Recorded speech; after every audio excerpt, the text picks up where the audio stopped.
Everybody laughed at Jaguar Wright. They called her crazy. They said she was bitter. They said she was reaching. But now, with the federal files dropping and millions of documents hitting the public, people aren't laughing so much anymore. This whole thing started when names from the Epstein files began surfacing again. Big names, powerful names, and Jaguar has been saying for years that the entertainment world and the billionaire class are deeply connected and incredibly messed up. Now it seems she's been validated. There's one thing in particular Jaguar has pointed out in the wake of these file releases, and those are the similarities between Epstein and Sean Combs, known to the world as Diddy. She says people are missing the point. In time to talk about Epstein and to talk about Diddy and to not see them as the same situation. Like, there's so many intersections between Epstein and Diddy that we're not even paying attention to. And people who were regulars in the Epstein crew. Epstein operated with immense wealth, influence, private jets, and access to the highest elite circles. Diddy operated in the worlds of music, fashion, and Hollywood's most powerful rooms. Jaguar's core point is that Diddy wasn't some lone, isolated figure. He was embedded in a much larger ecosystem. And if Epstein was shielded and protected for so many years, then who else was being protected? I'm still honestly shocked that we haven't really seen anything from Naomi Campbell stepping forward yet. I'm still shocked that there's nothing about Naomi Campbell really coming forward yet. I'm surprised. I'm like bitterly surprised. Her time. Yeah, they said her name was on the list like the most as far as like flight records. Yeah. She was on a lot of flights. A lot of flights. You mentioned also Diddy's ex-girlfriend. Hey. Isn't that funny? What a small world. Epstein operated with immense wealth, influence, private jets, and access to the highest elite circles. Diddy operated in the worlds of music, fashion, and Hollywood's most powerful rooms. Jaguar's core point is that Diddy wasn't some lone, isolated figure. He was embedded in a much larger ecosystem. And if Epstein was shielded and protected for so many years, then who else was being protected? I'm still honestly shocked that we haven't really seen anything from Naomi Campbell stepping forward yet. When you see there's some people on the list that is no longer with us. David Stern, the NBA commissioner, he's no longer with us. Michael Jackson, his name was on this list. Odd. That was odd too. Chris Tucker showed up. Like a lot of people showed up. But the funny thing is it's who they're putting up, what they're pushing forward, what they're holding back on. The Sean Carter references, the Jay-Z references are very interesting on so many levels. Because it's being mentioned from different foyers, like from different aspects. Sometimes a name pops up simply due to contact details or being in the same social circles, but the network of connections is enormous, and that's exactly what turns this into something far larger than just one individual. Elon Musk was rumored to have some ties brought up in the wider discussions surrounding these files. Bill Gates has already come out and admitted to meeting Epstein at some point in the past. Bill Gates. There's actually a draft email included in the documents that Epstein was supposedly composing to himself way back in July of 2013. Bill Gates. There's a draft email in the documents that Epstein was apparently writing to himself back in July of 2013, and in it he addressed Bill Gates, accusing him of recently disregarding their friendship or whatever twisted relationship they had. He also mentioned Gates allegedly asking him to delete some past communications. And when it's past communications with Jeffrey Epstein, the reason why you'd want them to be deleted is easy to speculate about. Here is from the draft email, this section. To add insult to the injury, you, them, implore me to please delete the emails regarding your STD, your request that I provide you antibiotics, that you can surreptitiously give to Melinda and the description of your penis. And so sometimes these emails are hard to understand or to follow from Jeffrey Epstein because he wrote like an absolute illiterate madman. I don't know entirely why one of the richest men in the world would need antibiotics to be provided by Jeffrey Epstein. I do. Okay, well, they're referencing something there. There was also a draft email that Epstein appeared to be writing on behalf of Gates' longtime science advisor, Boris Nikolic, about his intent to leave the Bill and Melinda Gates Foundation. This is from July of 2013. Epstein wrote in his voice, by the way, for this. During the past few weeks, I have been caught up in a severe marital dispute between Melinda and Bill. In my role as his right hand, I have been asked on multiple occasions and in hindsight, wrongly acquiesced into participating in things that have ranged from the morally inappropriate to the ethically unsound, and have been repeatedly asked to do other things that get near and potentially over the line into the illegal. From helping Bill to get drugs in order to deal with consequences of with Russian girls, to facilitating his illicit trysts with married women, to being asked to provide Adderall for bridge tournaments, I feel I owe it to my friends and future colleagues to admit a moral failure, to ask forgiveness, and to move on with my life. This was not an accident. This was not like, oh golly gee, here's a wild guy. Oh, Jeffrey Epstein. Oh yeah, he's the pedo that all the powerful people randomly know about and like and constantly go to, and he writes blackmail emails to them. And he brags about how he's constantly helping the Israelis with their spies and their ex-presidents. And we can't put 2 and 2 together? No, I put it together, it's 4. So mainstream media can tell you it's 5 or 0, but they're giant liars. Epstein was clearly part of Israel's operations here, and they're clearly were trying to blackmail the most powerful people in the country. These aren't minor players or small-time figures.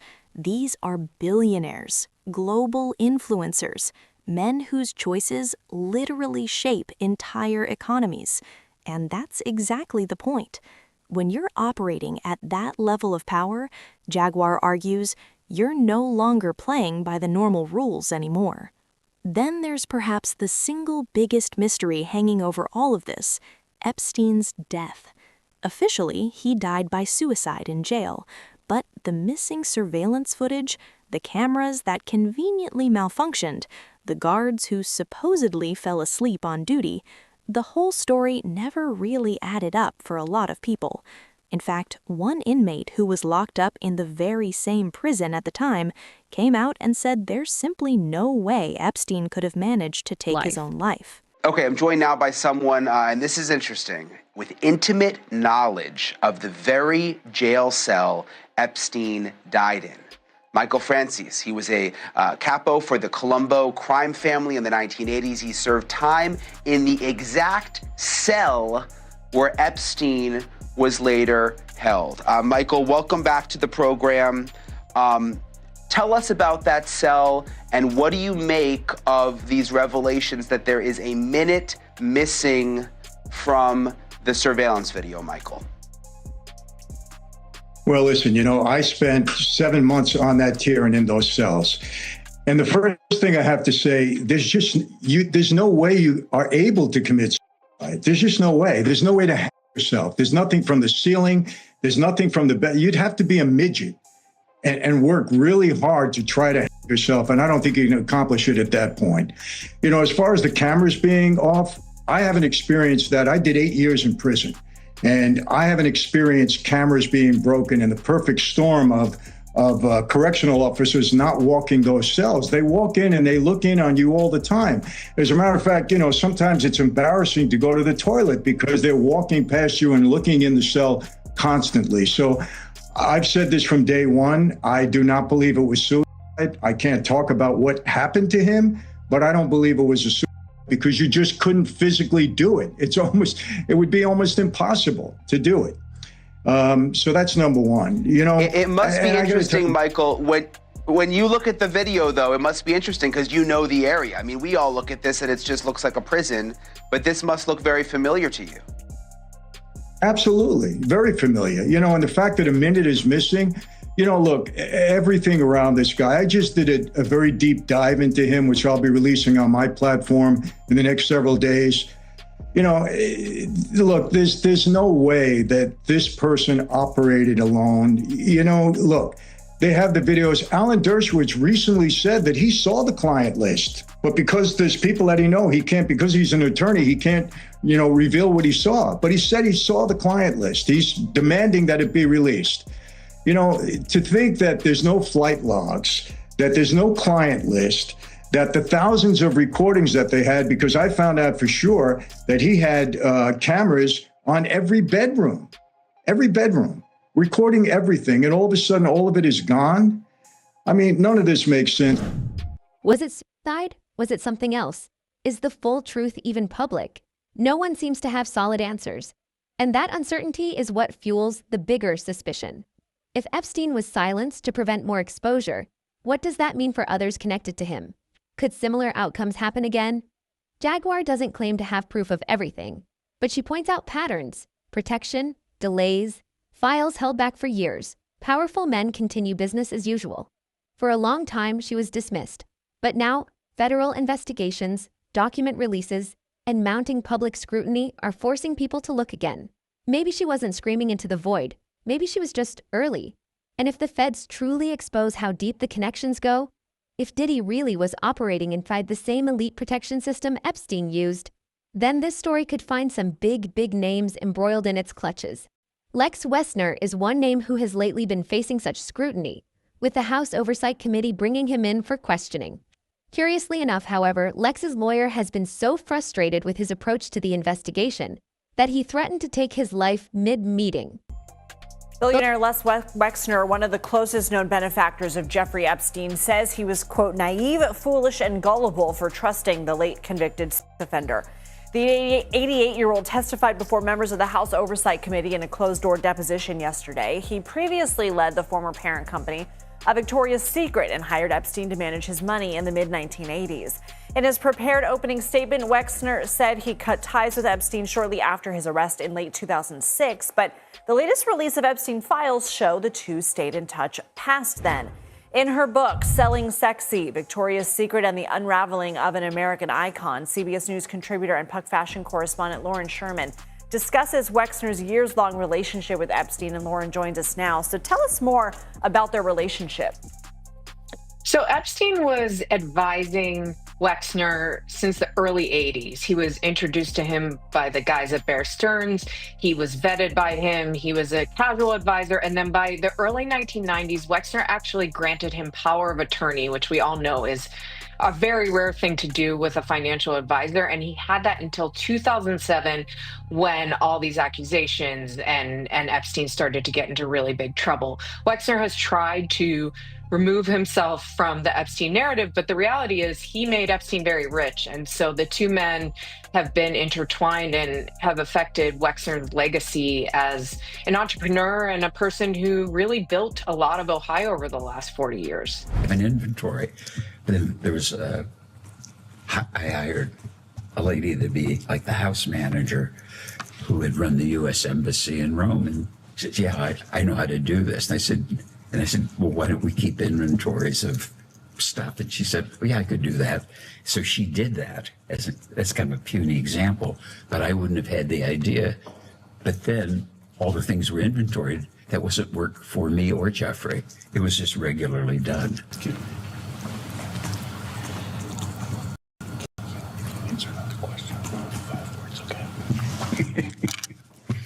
Answer the question. Okay. Was it really suicide, or was it something entirely different?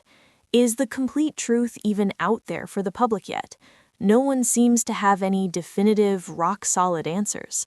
And that very uncertainty is exactly what keeps feeding the larger suspicion. If Epstein was deliberately silenced to stop him from exposing more, what does that imply for everyone else tied to him? Could the same kind of outcome happen to others down the line? Jaguar doesn't pretend to have concrete proof of every single detail, but she keeps highlighting the patterns, the protection, the endless delays. Maureen Comey, the daughter of the ex-FBI director James Comey, has been fired from the U.S. Attorney's Office there in the Southern District of New York. Remember, she just worked on the Diddy trial. She also has worked on the Epstein case. The Associated Press has it as follows, that the DOJ has fired Maureen Comey. Now, She is the daughter, like I said, of James Comey. She was a prosecutor in the federal cases against Sean Diddy Combs and Jeffrey Epstein. That's according to two people familiar with the matter telling the AP that today. There was no specific reason, though, given for her firing from the U.S. Attorney's Office in the Southern District of New York. Now, her termination comes shortly after she prosecuted Combs, who was acquitted of trafficking and racketeering charges. The rapper was convicted of those lesser prostitution-related offenses. Remember, he'll be sentenced in October. Now, the DOJ recently appeared to acknowledge the existence of an investigation into James Comey, though the basis for that inquiry is unclear. Remember, he was abruptly fired by President Trump in Trump's first term in 2017. So this might be news to you. Maybe you don't even know. James Comey has a daughter who worked in the U.S. Attorney's Office in the Southern District of New York on very high-profile cases, like the Sean Diddy Combs case, like the Epstein saga. And after she got fired, she reportedly told some of her former colleagues something really chilling. Fear is the tool of a tyrant wielded to suppress independent thought. This is something that's being called out heavily right now across America, especially in political circles. It feels like we're watching a massive cover-up unfold right in front of us. Newly released documents tonight are saying, Newly released documents tonight say President Trump personally warned officials about Jeffrey Epstein decades ago. An FBI interview summary describing how President Trump called the then Palm Beach police chief to tell him, "Thank goodness you're stopping Jeffrey Epstein. Everyone has known he's been doing this." Adding people in New York knew Epstein was disgusting. He kicked Jeffrey Epstein out of his Mar-a-Lago club because Jeffrey Epstein was a creep, and that remains true. And this call, if it did happen, corroborates exactly what President Trump has said from the beginning. But President Trump said this in 2019.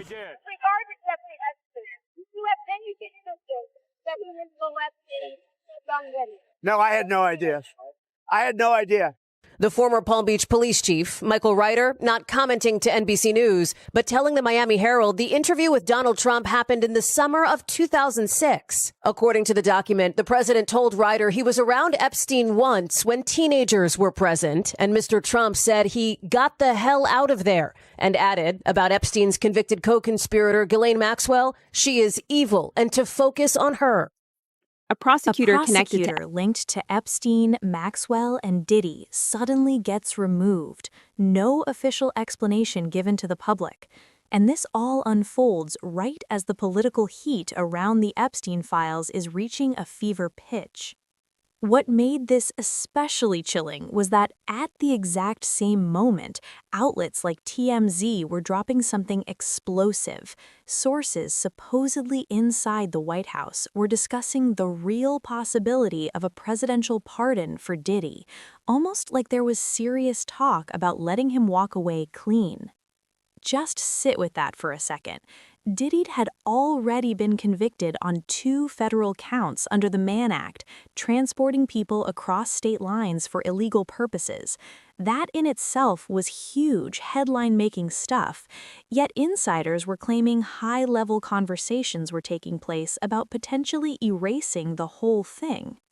Then Trump weighed in publicly.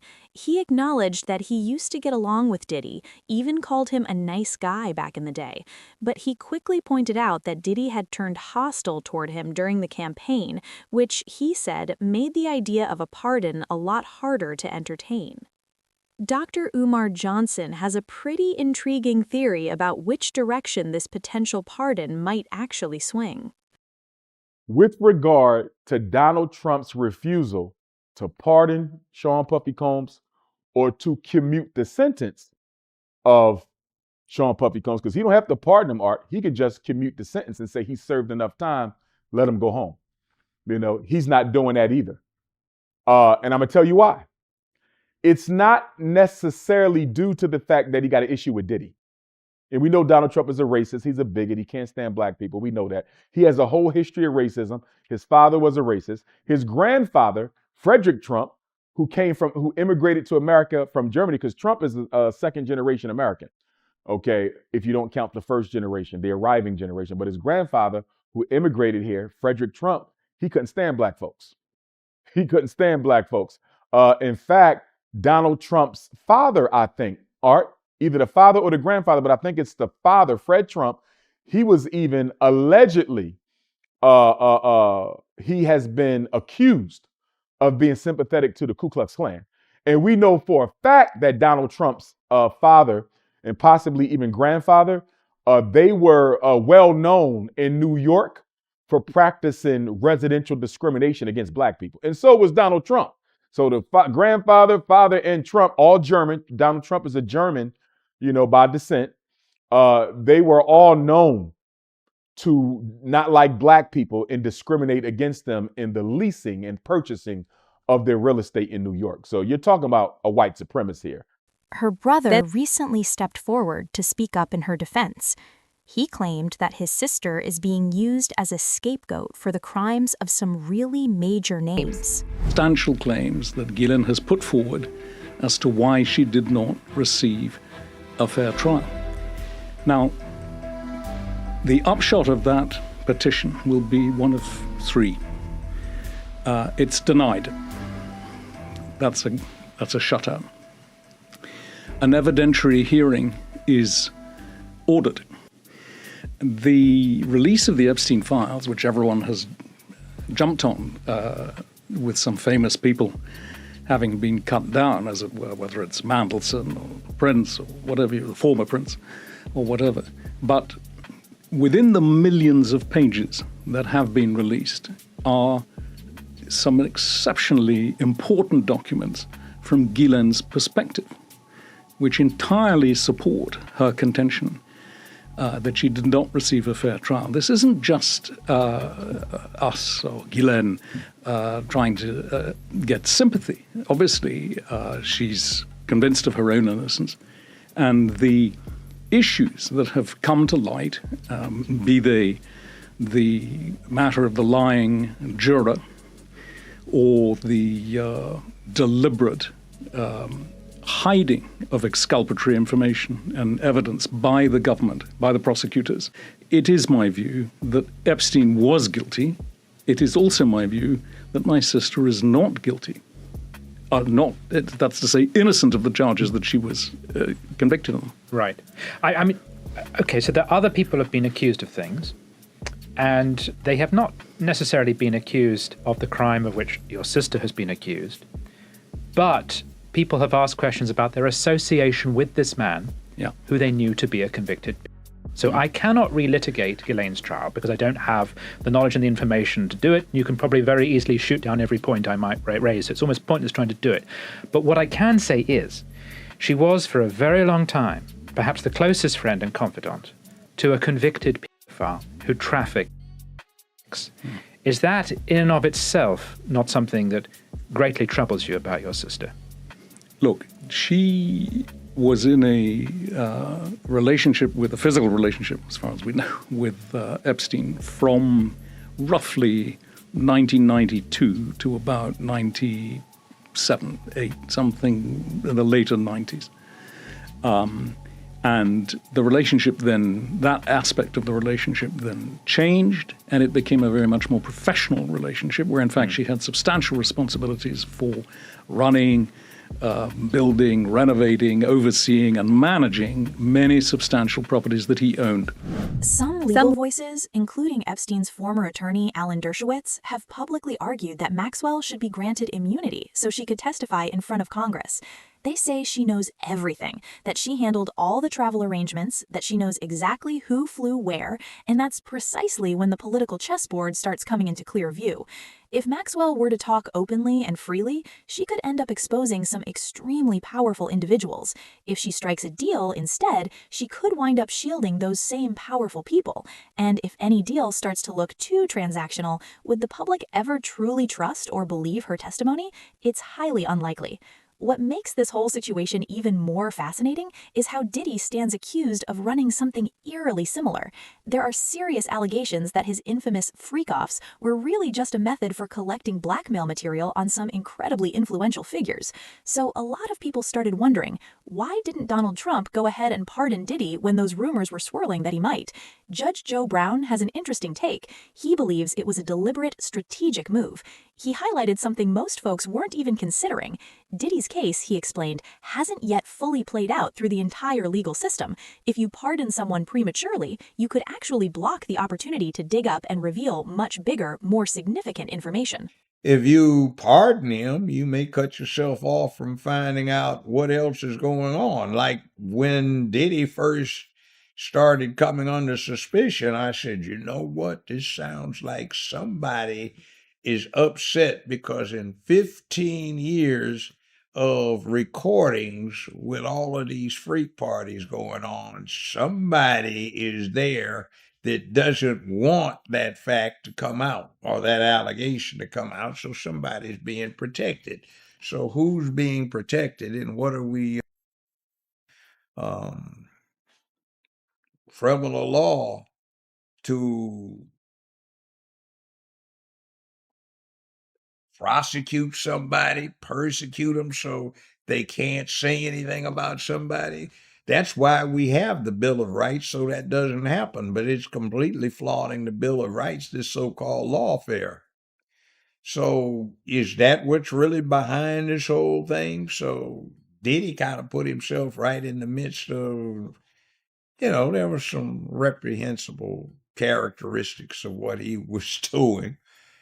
And it's not nice. The whole thing about being into what looked like pimping, I'll say that as an allegation, is not clean. So, law has this thing of if you want relief, make sure your hands are clean. So his hands aren't exactly clean of some of the things, even if the consequences are a little bit wrong in terms of what is trying to be accomplished. You don't go out and persecute somebody to protect somebody's reputation.